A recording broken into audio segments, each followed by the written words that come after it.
அனைத்து நண்பர்களுக்கும் வணக்கம். இன்றைக்கி இந்த வீடியோவில் எதை பற்றி பார்க்க போகிறோன்னா, டுடே சீரியல் ரிவ்யூ இலக்கிய சீரியலாக அடுத்தடுத்து என்னென்ன சுவாரஸ்யமான நிகழ்வுலாம் நடக்க போகும் தான் இன்றைக்கி இந்த வீடியோவில் பார்க்க போகிறோம். அதுக்கு முன்னாடி நம்மளோட சேனலுக்கு முதல் முறை வரையும் நம்மளோட சேனலை சப்ஸ்கிரைப் பண்ணிக்கோங்க. கூடவே பெல் ஐக்கானை கிளிக் பண்ணிக்கோங்க. அந்த வீடியோ பிடிச்சி அந்த லைக் பண்ணுங்கள். அந்த வீடியோ பிடிக்கலாம் டிஸ்லைக் பண்ணுங்கள். வாங்க ஃப்ரெண்ட்ஸ் வீடியோக்குள்ளே போகலாம். வீடியோக்குள்ளே போகிறதுக்கு முன்னாடி உங்களுக்கு இலக்கியாவை பிடிக்குமா, இல்லை கௌதம் பிடிக்குமா, இல்லை ஜானுவை பிடிக்குமா, இல்லை ரேவதி அம்மாவை பிடிக்குமா, இல்லை அஞ்சலியை பிடிக்குமா, இல்லை பைரவியை பிடிக்குமா, இல்லை எஸ்எஸ்கேவை பிடிக்குமான்னு மறக்காம கமெண்ட்டில் சொல்லுங்கள்.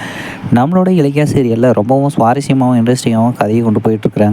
நம்மளோட அஞ்சலி திருந்திட்டாவும் கார்த்திகை விட்டு என்னால் வாழ முடியாதுன்னு சொல்லிட்டு இப்படி ஒரு நாடகத்தை போட்டுக்கிறாங்க. என்ன காரணம்னா, கார்த்திகோட மறுபடியும் சேர்ந்து அந்த சொத்தை அனுபவிக்கணும். இதில் இப்போ நம்மளோட அஞ்சலி விஷத்தை குடிச்சிட்டு ஹாஸ்பிட்டலில் போயிட்டு சீரியஸ் ஆக்கிற மாதிரி ரொம்பவும் ஒரு நாடகத்தை போட்டுக்கிறாங்க. இதெல்லாம் ஒரு பக்கம் இப்படி இருந்தாலையும் நம்மளோட ரேவதி அம்மா நம்மளோட இலக்கியாவுக்கு அவங்க ஒரு பக்கம் கௌதம் நான் சாவறதுக்குள்ளே கௌதம் தான் என் பிள்ளை அப்படிங்கிறத உண்மையை சொல்லணும் அப்படின்னு சொல்லிட்டு அவங்க ஒரு பக்கம் நெருக்கடி கொடுக்குறாங்க. இந்த பக்கம் நம்மளோட இலக்கியாவுக்கு ஜானு ஒரு பக்கம் நெருக்கடி கொடுக்குறாங்க. என் உயிரே போனாலுமே கௌதமை நான் விட்டு கொடுக்கணும்னு ஒன்றும் அவசியம் இல்லைன்னு சொல்லிட்டு எதுக்கு தான் இந்த இலக்கியாவுக்கு இவ்வளோ பிரச்சனைன்னு தெரியலைங்க.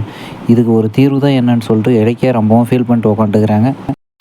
நம்மளோட இலக்கியாவுக்கு எதுக்கு தான் இந்த சோதனையும் வந்தனையும் தெரியலைங்க. இலக்கிய ரெண்டு பக்கமும் மாட்டிக்கிட்டு முடிக்கிறாங்க. அதாவது இந்த மத்தளத்துக்கு ரெண்டு பக்கமும் அடிங்கிற மாதிரி இந்த இலக்கியாவுக்கு ரெண்டு பக்கமும் இடி. ஓகே ஃப்ரெண்ட்ஸ், இந்த வீடியோ பிடிச்சிருந்தா லைக் பண்ணுங்கள். இந்த வீடியோ பிடிக்கலன்னா டிஸ்லைக் பண்ணி நம்மளோட சேனலை சப்ஸ்கிரைப் பண்ணியும் கூட பெல் ஐக்கனை கிளிக்.